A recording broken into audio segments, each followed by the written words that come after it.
by J.C. McRae. A production by Parahuman Audio. Performed by a cast of fans and volunteers. Please visit parahumanaudio.com to learn more. Thank you and enjoy.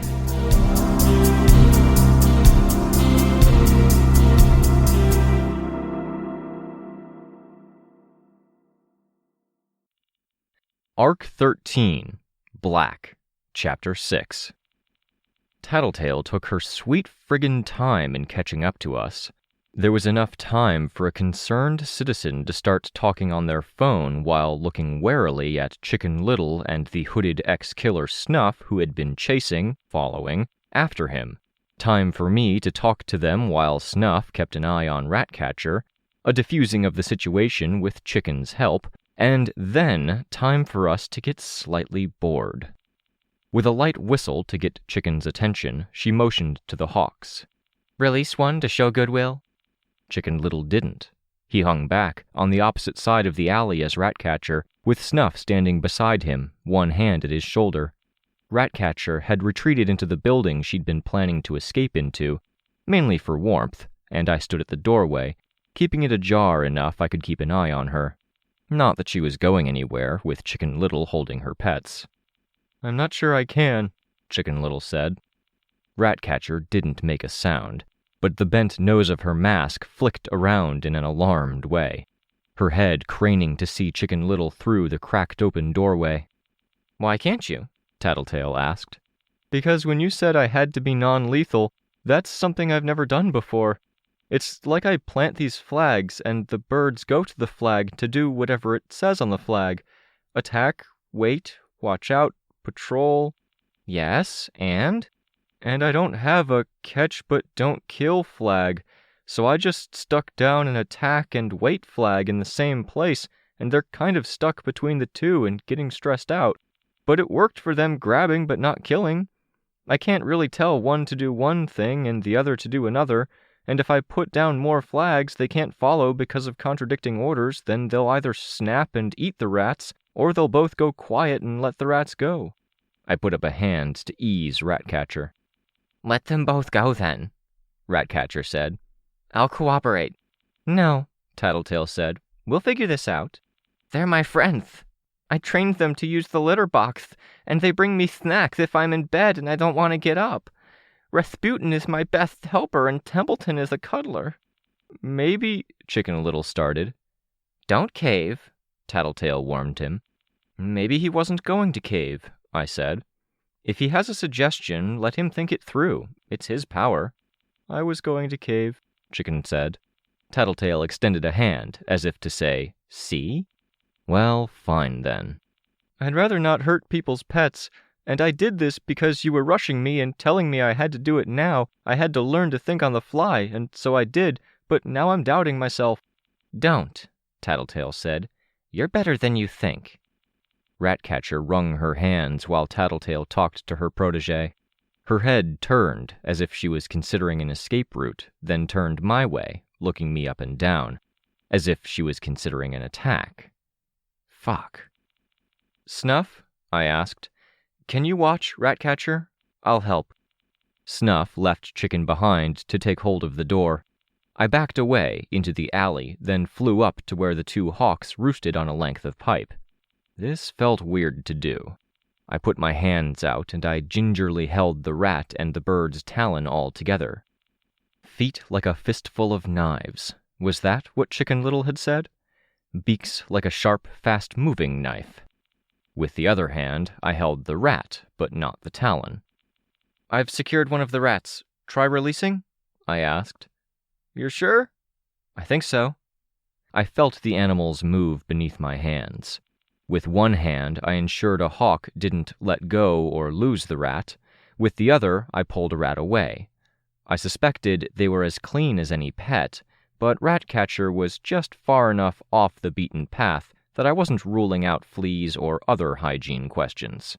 I was glad for the gloves I wore. "And secure. Back to what you were doing before." "Okay, done." I backed off. One of the two roosting hawks had a rat pinned and gripped in talons. I carried the other down to Ratcatcher. "Thank you." Ratcatcher said. She lifted the rat up to her shoulder and adjusted her shirt collar so it served as a partial blanket. Tattletale approached, and we entered the side door of the building, stepping into the hallway and letting the door close behind us. Snuff and Chicken Little were left to wait outside. "Where were we?" Tattletale asked. "Rude messages were sent to the boss while she was drunk. She doesn't know if she sent them, but it fits her prior behavior. The messages came from her phone. We hit a wall." "Phone and not computer? Smartphone?" Ratcatcher reached down to her pajama legs, hiked them up, and then pulled checkered knee-high socks down. The socks were pulled up around a phone, holding it snug to her calf. "Why not use your pockets?" I asked. "Running with something heavy in my pockets is a good way to have my pants fall down.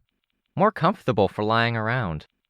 The phone was the kind that served as a hybrid between a flip phone and a smartphone, oval and hinged at the top, with up to 3 windows fanning out from the hinge. Low resolution and not much depth of color, which marked it as maybe 10 years old. The panes were scratched and the hinge had what looked like a splinter of a shell from a sunflower seed stuck in it. "Counts as a computer. Can I take a look?" Tattletale asked. Ratcatcher touched the rat that clung to her neck and hid in her tangled hair without looking at it, then nodded, snapping the phone closed, opening it, pressing her thumb to the middle pane, and then handing it over. "The messages line up to a time you got drunk?" I asked. "Not sure, but was it after 5? "Yes," Tattletale said. "I found the first one, 6 p.m. "Then yes, I wait until 5 to drink. They say you're supposed to wait until later in the day to drink. That way you're not an alcoholic." "What time do you get up?" I asked. 3 or 4? Ratcatcher asked, like she was unsure and wanted my verification. "In the afternoon?" I asked. "Yep," she said, with enough affirm in the affirmative that it felt like she was very satisfied the question when she'd asked me the time had some resolution. "Sleep when I'm tired, eat when I'm hungry, walk when I'm restless, annoy people when I'm lonely. If I'm hired, I work the hours I work, sober." "Usually sober," Tattletale murmured. Ratcatcher considered, then shrugged and nodded. Tattletale didn't look up from the phone. "Were you especially lonely a few weeks ago? We're trying to figure out if this was you or something bigger." "I have company," Ratcatcher said, touching the rat at her neck again. "I'm hearing that as a yes, you were lonely." Ratcatcher considered, then nodded again. The body language was subtly different from the answer about whether she'd been sober. Less carefree. "And did you have a prior working history with countenance?" Tattletale asked. "This isn't fun," Ratcatcher commented. "Sorry," I said. She shrugged. The rat stirred, moving around behind her neck to the other shoulder. No history. I had a little bit of a crush. You know when you're in a bad place and any boy with a nice voice and a cute butt is nice to you, you get hopes up?" "Not so much," I thought. "And these messages, you thought about this sort of thing?" Tattletale asked. "Does it matter?" "We're not sure you sent them," I told her. "People are going around messing with people. Maybe something more insidious." Ratcatcher tilted her head to one side. The rat perked up, reaching up to her ear. "Nothing in the data," Tattletale murmured. "No weirdness in injections, outgoing data. No patterns in the static, basically.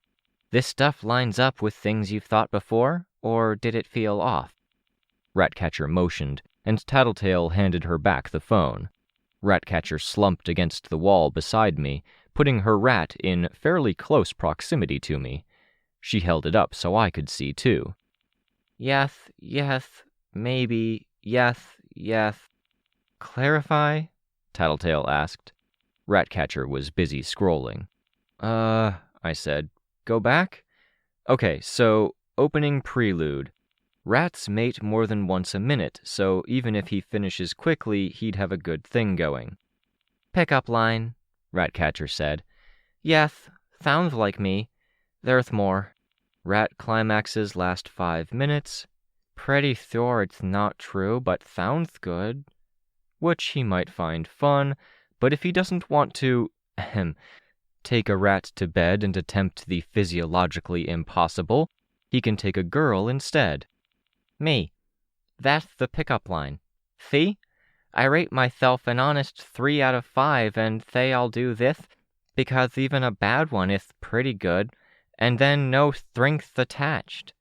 Yeah, I get it, I see. And this part, we'll skip this part if that's okay.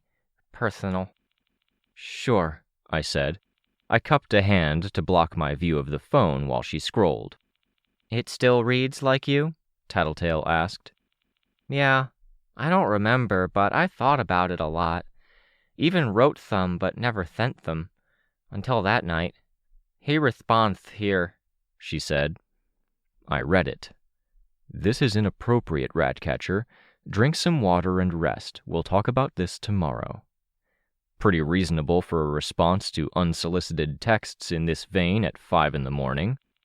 I apparently sent some more. This left me. Less her?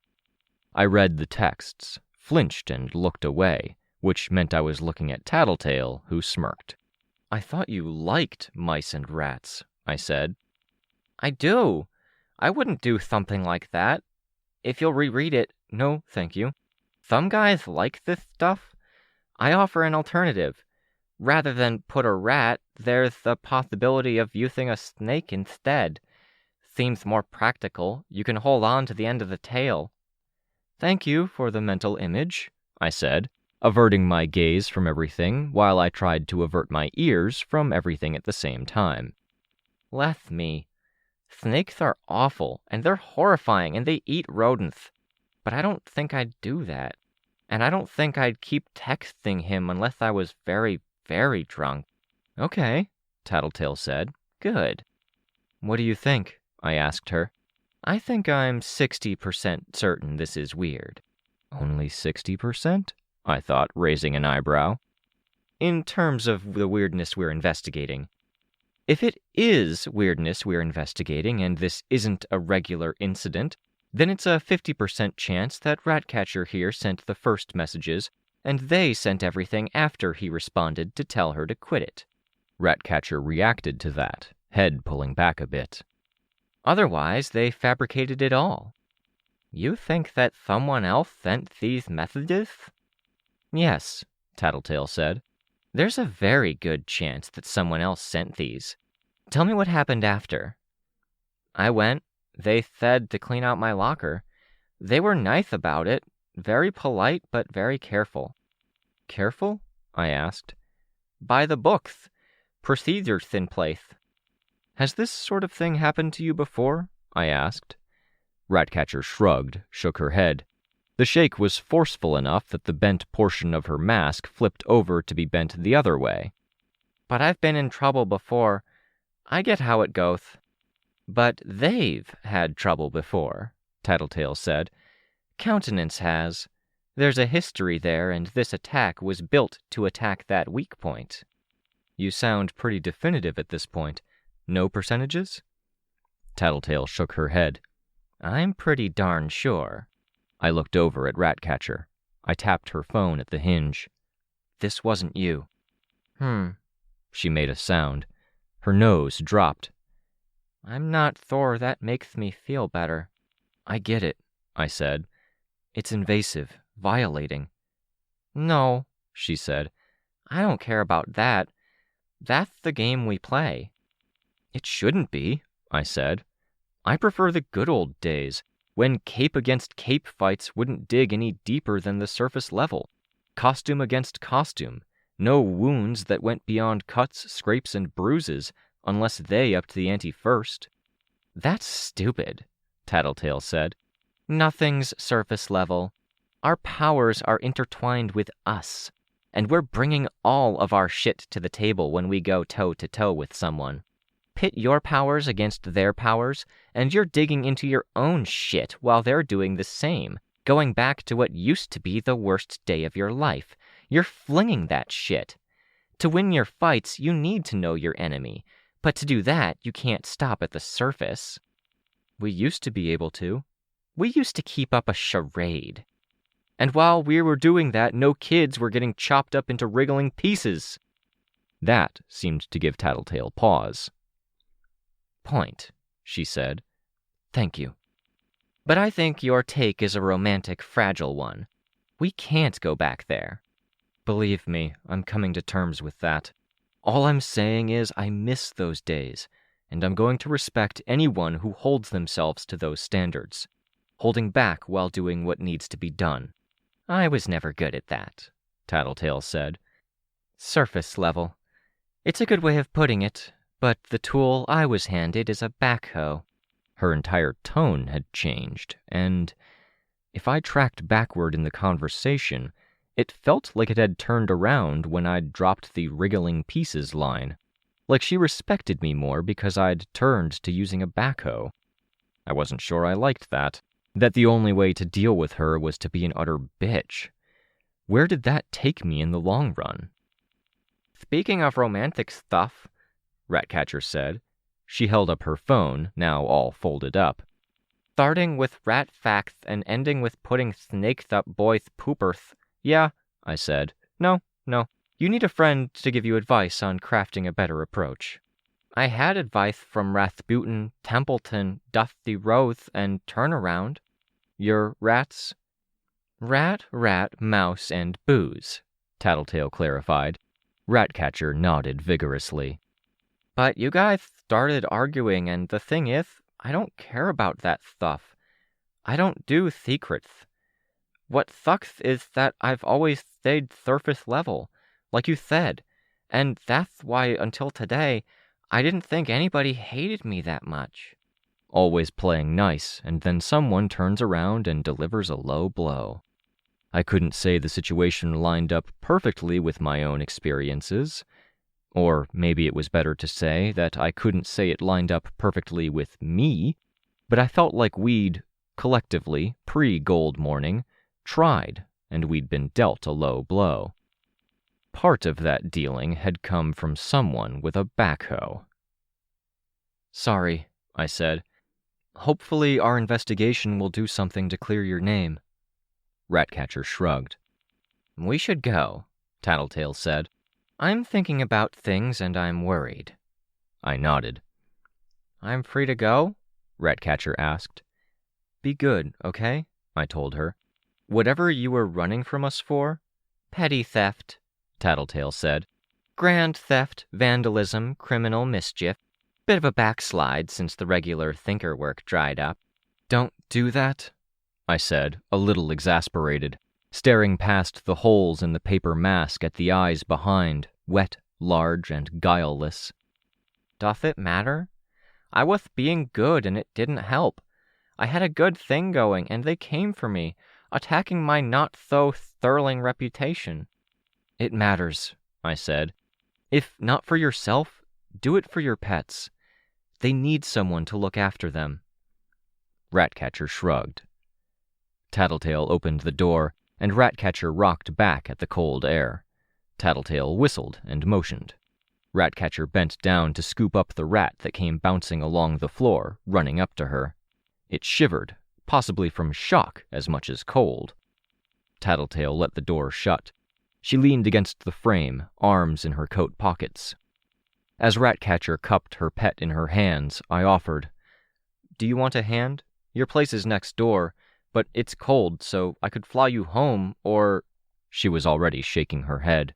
She turned away, walking down the hallway into the dimly lit recesses of the building. There's an underground passage connecting buildings, Tattletale said. Yeah, I said. Okay. It's better she's gone. I can fill you in. We shouldn't waste too much time, because I do think she sent initial messages, and she was being watched closely enough that the moment she passed out or put her phone down, they were ready to pick up, which confirms that they're watching you closely. Us. We. Right, I said.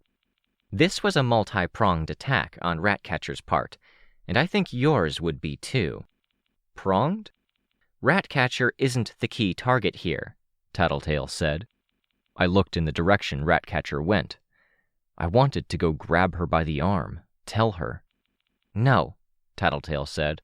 "We're better off if we keep this contained.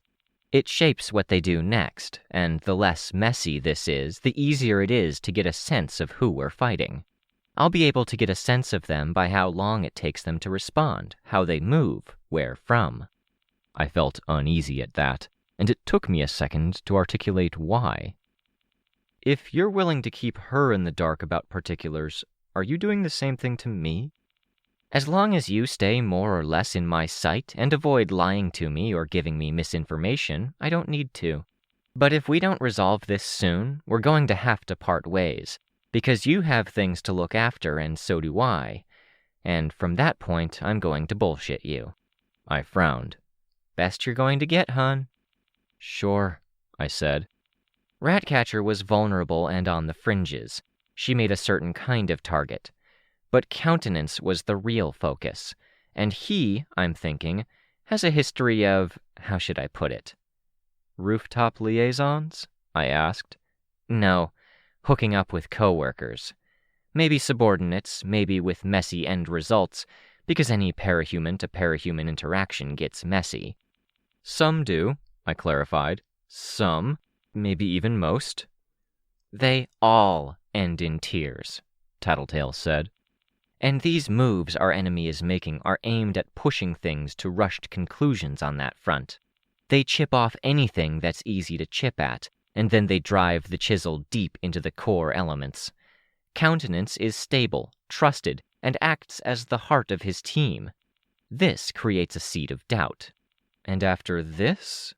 Sometime in the future, his past history with coworkers comes out. A girl that he's dating breaks away. Another teammate, effervescent, feels slighted. She's not the kind of person who would cheat on someone, but she'll be hurt she wasn't even considered or flirted with. It's a schism that disrupts the team. And on our end, it's Jessica? Someone close to the wardens? The fact we're being watched means I want to keep a better eye on Chicken," Tattletale said. "Any questions you want to ask that you can't ask in front of him? Please tell me I don't need to tell you what's on and off the table." "I'm pretty sure I get it," I said. "We protect people besides Chicken, you know." "Yes," Tattletale said, and I had a hard time identifying if she was being sincere. "We'll take steps." She pushed the door open. We stepped out into the alley, where Chicken Little, Snuff, about 20 pigeons and crows, and 2 hawks were perched on every available surface. "Got what we needed. That went exactly as planned. Thank you, Chicken Little."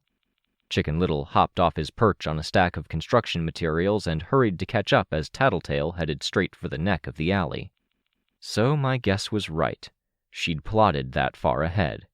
She'd looked to the future, but I didn't have the sense now that she was focused on it now. Her head turned periodically, and her eyes scanned windows and rooftops. "What's next?" Chicken Little asked. "Big picture," Tattletale said. "And while we're on our way there, we're shifting to a special kind of yellow alert. I need you to reach out to your team. They're to contact the Undersiders, order an immediate blackout. Phones off except for direct lines. No media, no radio, no internet. Limit use of cameras. Assume all systems are compromised and all outside information is untrustworthy. Imp passes messages on to the Heartbroken, then goes to your headquarters and protects your team. Foil and Parian pass it on to our intermediate contacts. If they're up for it, they should guard your headquarters too. Once the message is sent, they black out too. That includes Lookout." Chicken Little looked my way. I nodded. "Why?" Chicken Little asked. "It's a vector of attack. People can use those things to hurt any of us," I told him. "Okay." "Antares, do I need to state—" "I'm calling Breakthrough," I said. I had my phone out already, and I started dialing as I finished the sentence. We walked down the street, and with the flock of birds overhead, we were drawing some attention. Whatever. Past a certain point, I wasn't sure it mattered. Our enemies didn't seem like they fit into that territory where they were confident enough to pull this off, but so incapable of tracking us that the birds made the difference. If this was Chicken Little's normal pattern, then it was better if he acted normal. The phone rang 3 times before it picked up. "Sveta here." "Hey, I'm with Tattletale and something's come up. Any weirdness today? Weirdness? No. Tristan's coordinating with other big teams. Rein and I are in the middle of one of my control sessions. Ashley's bored, so she went for a walk to buy some books. In the background, Chicken Little was talking on the phone. He echoed my question about weirdness. Tattletale's recommending a communications blackout, in person only, I said. Master Stranger? Sveta asked. You go, Sveta. You've been studying. Woo! Yes, and you get big points for that one. Avoid any electronic media or communications. Keep an eye out for trouble. Don't trust anything that's not face-to-face. Should Tristan end his call? As soon as is polite. I'll write him something, Sveta said. I can write him things. I know the situation is serious, but I'm psyched. She sounded happy. Me too, I said. I was so glad she seemed happy, and that just made me more worried. Fill us in soon, Sveta said. Yeah, we hope to have answers before dinner time? I made it a question, looking at Tattletale. She nodded. Before dinner. For now, just be safe. What about Kenzie? Chicken Little is calling her now. Got it. I hung up. Tattletale was studying me. What? She shook her head. Do you think the responses on the other end were faked? I asked. I don't think anything yet, she said. She glanced around. Nobody's spying on us by usual means. I'm wondering if it's a machine. A machine? Snuff reached the car first. He pulled the door open for Tattletale, then for Chicken Little. Me last. It feels like these gears turn slowly, inevitably. If I was a person and I was putting together something this big and this dramatic, and if I was keeping an eye on the key players, I'd be taking action now, trying to ensure I was maintaining control. I feel like a machine would be slower to process and adapt, more sure of itself, maybe. Snuff pulled us out of the parking spot as we were still belting in. Yes, yep, Chicken Little said. He hung his head forward as if he had no strength in his neck. Yep, got it. Can I talk to Darlene? You can make the calls. He paused. Hi, he said. Look after her, keep her busy. Maybe if she works in the workshop? Another pause. Thanks, you're the best. Bye. He paused, then brought the phone down and found the button to hang up. Problem with Lookout? I asked. Not a big thing, he said. Was worried she'd freak out without the ability to stay in contact with everyone, so Darlene's going to keep her company and keep her busy. Makes sense, I said. I know she has a few things she's working on. When I said I wanted to talk before, it's kind of this. If that's okay? Sure, I said. He reached up to his mask and undid clasps. He lowered the round mask to his lap. His face had bent bars molded to run along his face to his cheekbone and forehead, with parts jutting out where it connected to the mask. He looked just a bit older than I'd been imagining him. His forehead creased in worry. He folded his hands over his mask, and I shifted position to better face him, both of my hands at one of my knees. Tattletale glanced at the back seat of the car, noting the unmasking, but didn't say anything. She's a little, much, Chicken Little said. She can be, I said. And I say that when I hang out with the heartbroken, and a lot of them are much. Different kinds. Yep, I said. It's like, when I'm on the phone, there's never a chance to hang up, so I have to interrupt and hang up, and then I feel like the bad guy. Or I ask for Darlene, and I worry I'm being a manipulative bad guy. She doesn't see you as the bad guy, if that helps. I know. I mean, I know, but I don't feel, you know? I feel you. Yeah, absolutely. And if I want to spend a while doing my own thing, then she's there, looking over my shoulder or sending me a message or saying hi. And I like her, but... You resent her at the same time? No, Chicken Little said. But I see where I might be starting to, or I might soon, when the fun of everything being new with our team wears off. And I don't want to be that person who pushes her away too hard. I don't want to be that kind of person. Most people don't think about who they want to be except in the broadest strokes until they're a bit older, I said. A teenager, but let's not drive home how young you really are. Before that, it's big goals like wanting to be a superhero or wanting to be an athlete.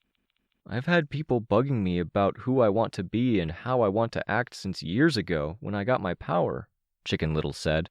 He rolled his eyes in an overdramatic way before coming to a stop, looking at the back of Tattletale's seat. Bugging you. I'm glad my hard work is appreciated, Tattletale said. She was wearing sunglasses that lined up pretty well with the eye holes of her mask. It is, but it was a lot. And can I talk to Antares like this? Sure, Tattletale said. She reached up and put earbuds in. Let's not pretend you didn't want me to hear that. You too, Snuff? I asked. Chicken Little waited until Tattletale settled, listening to whatever it was she listened to. Snuff had his headphones on now, worn over his hood. It made me nervous that I wasn't sure how easily our driver could see or hear what was going on, but better. I've been working with Darlene and Candy, Chicken Little admitted. We take turns if she's overwhelming us, but Candy went to Aunt Rachel's and it's just the two of us and I don't know. Is that manipulative? Because I don't want to be the manipulative kind of person either. Does it come from a good place? I asked. Or a hostile, bad place? Good, I think. But, if she comes up to me and stands next to me, then I feel like, no, stand a little further away. And that's not so good a place. You're wanting more space. I feel greedy because I want that a lot. I'm a master, right? You know how that works? Yes, I said, very seriously. I know that. And we get our powers mostly from being alone or cut off or losing people. And I lost everyone. And then I was taken in by Skitter way back in the day, and I barely remember those days. And I grew up with orphans, and we were total birds of a feather, you know? That's what we joked after I had my trigger. Makes sense. And they left, and I got powers. And after that, I was messed up, and Gold Morning messed me up more, with everyone moving in different directions, and Regent died before that, and he was fun. Skitter died during Gold Morning, even though she was kinda important to everyone, and Aunt Rachel is living way out in the middle of nowhere again, and I was messed up. All of us were, but I get what you mean. Hit where it hurts? He nodded. His forehead creased. It reminded me a bit of Natalie. I kind of found my way to getting less messed up, and I grew up fast. I'm a lot more mature than other boys my age. It's why I can mostly handle the heartbroken. That and experience. You're not grown all the way up yet. Yeah, you're uniquely equipped, I told him. You grew up with having them around. Kind of, but the thing is, I got advice and we decided figuring myself out meant figuring out how to be okay on my own. Because if I couldn't do that, then I'd always worry that I'd lose people and I'd be messed up again. And you don't feel like you can be okay on your own anymore? It got backwards, and I feel like I can't be alone to find my okay anymore.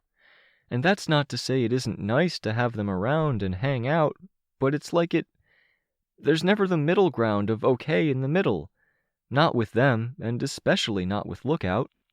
It could be that you don't find that tranquil sort of okay when you're with people. Sometimes I need to go do my thing and read or sort through files or research to find my okay.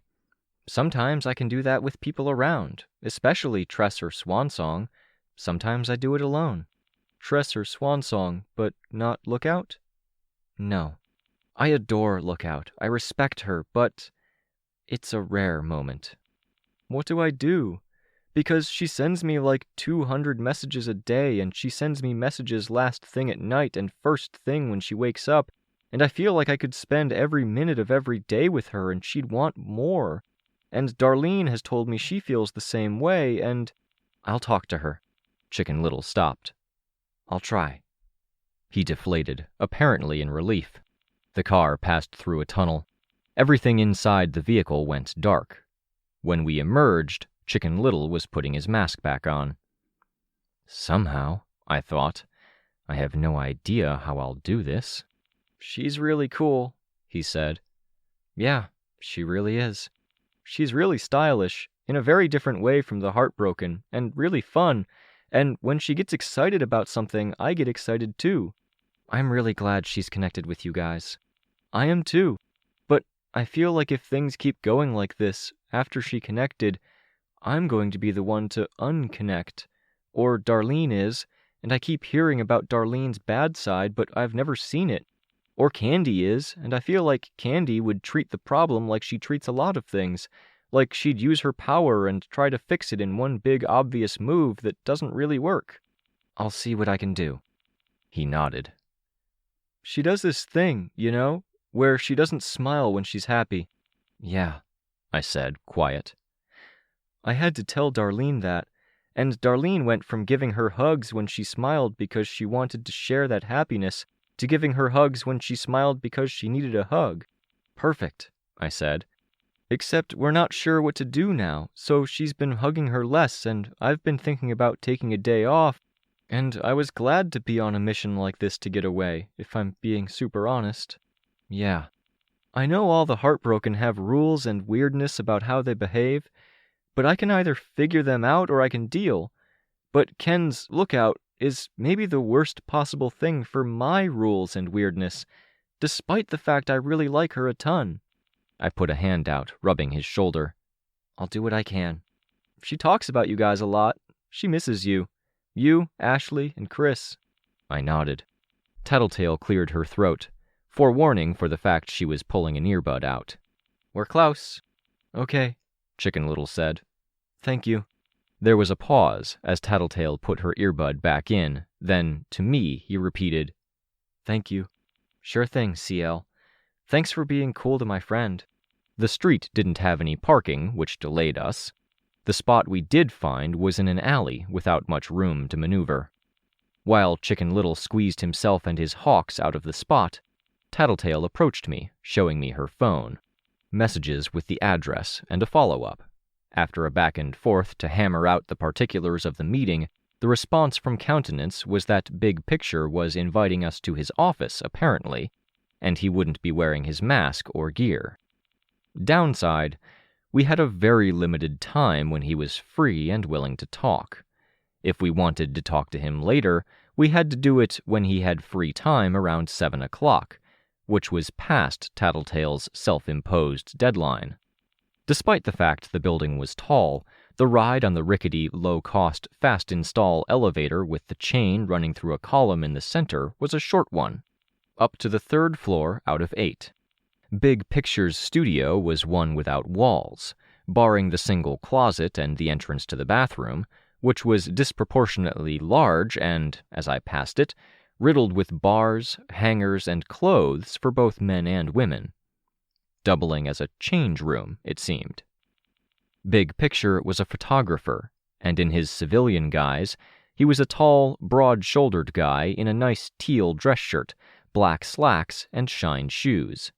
His beard stubble was intentional and trimmed, and his gaze penetrating. Walls and floor were poured concrete, and the livability of the space, which doubled as his apartment, was limited to 1/3 of the bathroom, a counter with some kitchen appliances and a single oven burner, and a bed that jutted out from the wall above the desk, supported by 2 concrete pillars. Each of the windows had 3 curtains to allow varying levels of light. That wasn't really what caught my eye so much. There were high-quality pictures on every surface, and the expansive, expensive apartment had lots of surfaces. All were large-scale, high-resolution portraits, most of them full-body, some nude in the tasteful sense. One of the pictures was Brio's, the very same stylized image that would have been hung on the wall of Foresight's headquarters. This would be the guy who had taken those pictures for them to hang in their headquarters. Roughly 1/4 of the pictures were civilians or capes out of costume, 1/4 were capes in costume, like Brio's, and a full half of the people on the walls were Case 53s. I know her, Chicken Little said, pointing. Chantilly. The young Case 53 with skin cut like lace, forming a fabric around her, the intricately cut holes in her skin revealing raw flesh beneath. She had been part of Faultline's crew. And I know of him, I thought, looking at Big Picture. I don't have long, but if there's information I can give, I'm happy to help, he said. He extended a hand to shake, and Tattletale shook it. Chicken Little reached out to shake as well. I'm fine if you want to skip pleasantries and cut right to the chase. You can call me LJ. I pretended not to notice the handshakes and turned to look at the artwork, standing with my hands clasped behind my back, doing my best to deflect as innocently as I could without picking a fight or having to shake his hand. Skipping pleasantries, in a way. My eye found the LJM embossed in the corner of each. Big Picture was the guy who'd admitted to Foresight that he'd done what he was accused of, so the character assassination angle seemed like it had flopped or had gone by a route even more subtle than mine or Ratcatcher's. You were going to be recruited by Foresight, Tattletale said. I was. What happened? I was hired to help bring in Orchard. I posed as a would-be customer. The name drew my attention, turning my head. You know them? He asked. Yes, Tattletale said. Yeah, I said. They've come up in passing. I don't, Chicken Little said, raising a hand. Tattletale put a hand on his shoulder and he lowered the hand. They made an art of turning people into people of another kind of aesthetic. Foresight and other teams are handling the remainder of the Orchard business, he said. You posed as a customer and something went wrong? Tattletale asked. I posed too well, Big Picture said. Because of my work as a civilian and rogue, internet circles I traveled in, I knew the language, I knew the names, I knew the kinds of people they associated with or the kinds of people who would associate with them. It raised questions. I brushed it off as having to do with my power. But it wasn't, I said. You do associate with those people. The kind of people who really, really like Case 53s. I was being polite because Chicken Little was in the room. I very much appreciate the beauty of Case 53s, and other people with altered forms, he said. Unique shapes, appearances, traces of memories or accents from worlds we may never discover. But I want to stress that I think you're putting me in the same category as people like Orchard's customers, and that is not me. But? Tattletale asked. No, not but, I thought. That was not the follow-up I would have used. But I'd researched Orchard on my own, for reasons having nothing to do with wanting to take away another individual's choice, because there was a period where I wanted to be one of them. He indicated with one hand at where a print was mounted on the wall, of Gully, one of the West Coast wards, if I was remembering right. Hunched back, overbite, and muscles that seemed to weigh her down until she could barely stand. In the art, she peered through dreadlocks with an eye that was framed to be bright and striking. An old picture. Sveta had remarked that Gully wasn't around anymore. But you didn't, Tattletale said. I couldn't come to terms with the risks. They brainwashed people. You were worried they'd brainwash you while you were at their mercy. More or less, he said, meeting Tattletale's gaze with a level stare. Fuck, this guy creeped me out. Foresight found out? Tattletale asked. They were tipped off. They asked, and I was honest. There was a brief misunderstanding where I was taken as a photographer of an adult sort, but that was never a focus. Sveta thinks you are, I thought, and so do I. I've seen pictures. The only pictures that showed any excessive amount of skin were adults, both normal people and Case 53s, but I could see the darkness in Gully's eye, and I could see the defensiveness in the lace girl Chantilly's picture. Arms folded, body turned partially away, neck rigid and chin set. It wasn't a smiling picture. Not a lot of them were. There were a lot of dark, grainy backgrounds. Gentle Giant was an adult, and the picture had him stand with his back to the camera, and by the look of it, he wasn't standing tall, but bent forward, head ducked down slightly, his eye glancing over his shoulder in a wary or uncomfortable way. Mottled, mossy skin, with bare back, buttocks, and the backs of his thighs. Or was I seeing those things only because Sveta hated him so much that I felt obligated to? Because the pictures, when they'd first come up on the scene and started popping up wherever Case 53s were involved, were ones that Sveta had dissected while hanging out in the hospital room with me. That Sveta had seen the feedback from people in her small, insular community, that they'd been paid handsomely for the photos, many of them desperately in need of that money, that the photographer hadn't done anything wrong that they could put their finger on, and they'd still walked away uncomfortable and unhappy, then been unhappier still when the pictures started circulating in certain circles, and in some cases outraged when one picture in particular had taken off and saw the photographer indulging in his 15 minutes of fame and his weeks of gallery showings. There had been campaigns and outreach to other Case 53s to warn them off, but the money drew them in. The discomfort and outrage had even extended to the way the tame, clothed images like Gully's had been used. Chantilly's image being on the wall suggested he'd carried on after getting set up again, because it looked too recent to be pre-Gold Morning. I was trying to be fair, to extend a benefit of a doubt, and I was groping beyond the point that there was a logical, empathetic, human rationale for what he did. I was reaching more into the territory that pegged him as stupid, incapable of understanding that he'd wronged people, because the wrong could be the sort that was hard to grasp. When in doubt, assume circumstances beyond their control, assume context. When that failed, assume ignorance. And even there, seeing how he'd done well, he didn't seem stupid or incapable. I couldn't apply that label. When that failed, I wasn't sure. He was exploitative. The fact he wasn't acknowledging the truly scummy side of Orchard was bothering me more. Brainwashing? The victims hadn't been willing. "Who tipped them off, and how?" Tattletale asked. "I assumed it came from within, from internal background checks," Big Picture said. "It didn't?" "No, I don't think so. You might have enemies," Tattletale said. "Oh, I definitely do. It's a very dramatic world, Art," he said. He smiled, eyes crinkling a bit. "If we go back to Foresight and ask, are you okay with them sharing?" I asked. "I'm not bothered. I'm upfront about my art and where I come from. We parted amicably, as I saw it." "Great," I said. My eyes scanned the pictures. Even the innocent ones with warm smiles, mostly civilians or capes out of costume, left me feeling uncomfortable in my own skin. I turned to Tattletale. "We should go." "Is there a rush?" she asked, with a tenor or vibe that made me feel like she was jabbing at my jugular because I'd exposed too much throat, putting me on the spot.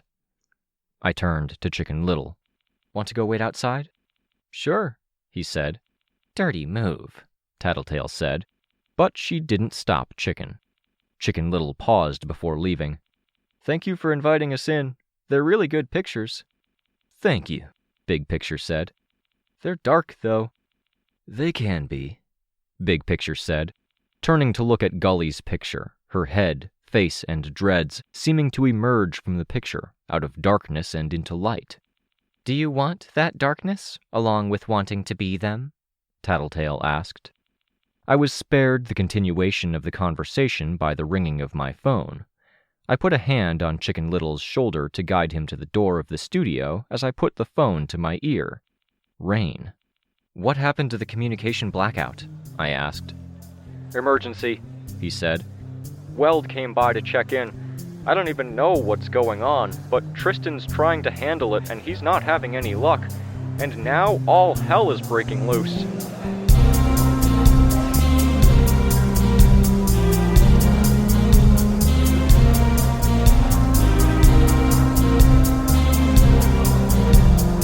This was a production of Ward by Parahuman Audio. Ward and the Parahuman stories are written and owned by J.C. McCrae. You can find the original text and support the author at parahumans.net. For more of the Ward audiobook, as well as other community works, please visit parahumanaudio.com. Music for this chapter was by Enexia. Editing by IcarusFallen.